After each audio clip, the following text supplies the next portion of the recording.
How's it going, everybody? My name's Eric. In this video, we're going to go over a Mac tutorial for the Brother QL810w thermal label printer. This tutorial will work with the Brother 710w, the 720w, this 810w, and the 820nwb. There is a lot of overlapping tech between the printers, and this should help you with all of those models. We're gonna go over Wi-Fi setup. We're gonna do some test prints and dimensional changes depending on what we're printing. I'll show you guys how to do that. We're gonna install the Ptouch software, do a test print on that. Hopefully this video will be helpful. If you haven't already, please give the video a thumbs up. If you aren't already subscribed to the channel, consider subscribing, and let's get into the tutorial. The first thing we're gonna do is load our media into our printer. This little foot right here is going to match down here on the printer. It's gonna press and not press certain pins.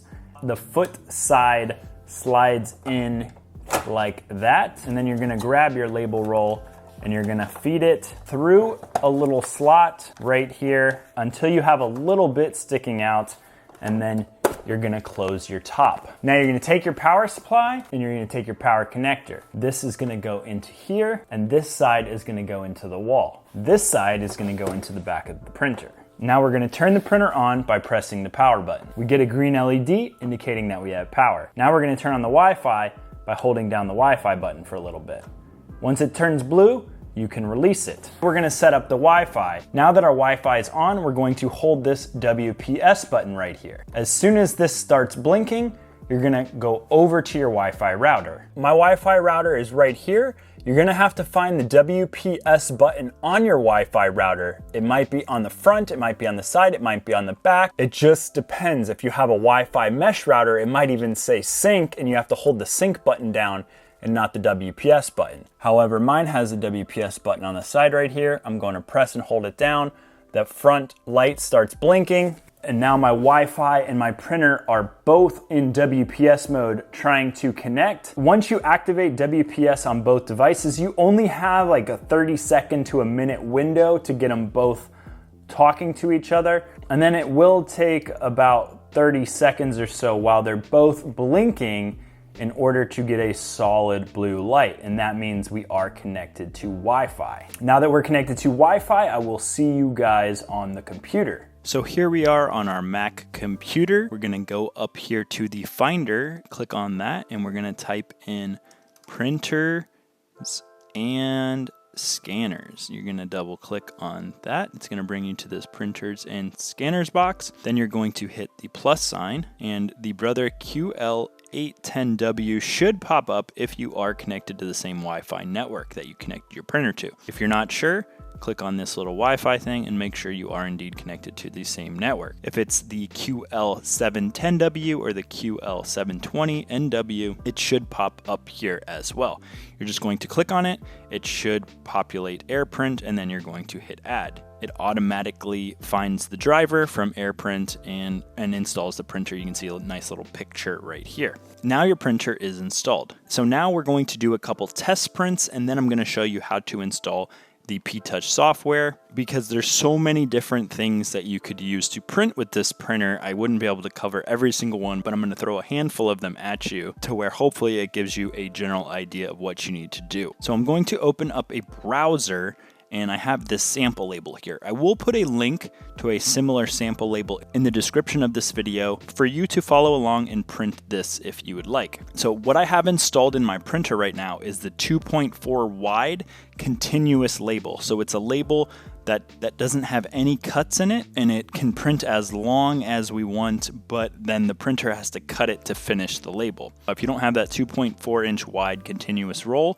this will not work for you. I'm going to hit this print icon here. It's going to bring up the print dialog, and you're going to want to make sure your destination is picked, Brother QL810w. Now we're going to want to adjust our paper size. That doesn't look right. So we're going to go right here to print using system dialog, and then we're going to hit this paper size, and we're going to manage custom size. From here, you're going to press plus.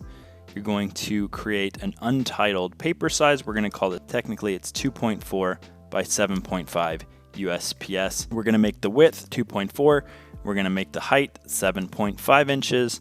and then we're gonna have 0 margins all around it. So it's 2.4 by 7.5 USPS. Then we're gonna hit OK, and then we're going to hit print. It should send the signal from the computer to the printer, and then you'll have to hit the little cut button, and you have a nice USPS 2x7 sample label that you could stick on a package. Now, because we made that custom size, if you go to print again, you should have that paper size as USPS in this dropdown. So now you wouldn't have to go to print using System Dialog if you were to do this for another label. You should be able to do it straight from your browser. You've already made this custom size to be used whenever you want. Now, if you want to print a sticker, something different, you're gonna pull up those stickers. I have these linked in the description as well. We have a lot of thank you stickers on the website. You're gonna hit that print icon, pick your printer, and we don't wanna print this in 2.4 by 7.5. We're gonna print this in a custom 2.4 by 3.9 that I made doing the exact same way using Print System Dialog and then creating a custom size without any margins. We're just going to print it to that. It's gonna send the signal to the printer. We're gonna hit the cut button, and there we have our little stickers. We can now cut these with scissors. It's 8 little thank you stickers that we could put on packages. Depending on the dimensions, whatever you're trying to print, going to print, System Dialog, paper size, manage custom size, plus we'll add a custom size, and subtract will delete it. Naming it what you want it to be, picking the correct dimensions will save you a lot of headache in the future. Now I'm gonna show you guys how to download the Ptouch editor, which is Brothers software that they've created to make custom labels for this printer. So we're gonna go up here to the Finder, we're gonna type in App Store, hit enter, and open up our App Store. We're gonna type in Brother Ptouch. Brother Ptouch editor should come up. We're gonna hit get and install. It's gonna ask for your Apple ID and password. Once the Ptouch editor is done downloading, you can click open here, or you can go to the Finder and type in Ptouch editor, because you're gonna have to find it in the future.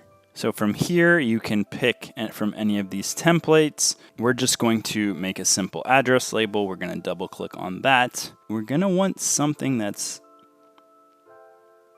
in the 2.4 inch range, because that's what we have loaded in the printer. So I'm just gonna pick this one right here. And if your printer isn't already selected, you're gonna wanna click printer and then select the printer.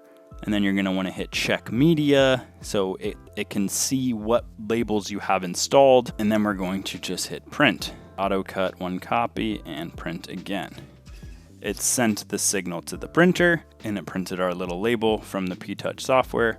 We can then peel that, put it on our envelope, and send this mail to Mr. and Mrs. Becker. Thank you guys so much for watching. Hopefully this video helped you set up or install your Brother 710W, your 720W, your 810W, like what we used in the video, or your 820nwb thermal label printer. If you have any questions or problems, throw them in the comments section. I will try my best, or maybe somebody else will pop in and help. If I do create additional videos, I will link them in the description, like supplements. If I forgot something, like I think there's another way to hook it up to Wi-Fi. I'm probably gonna make a separate video for that. So if I forgot something, check the description. I may have added a supplemental video. Thanks again for watching. If you haven't already, please give the video a thumbs up. If you're not already subscribed to the channel, consider subscribing, and I'll talk to you in the next video. Bye.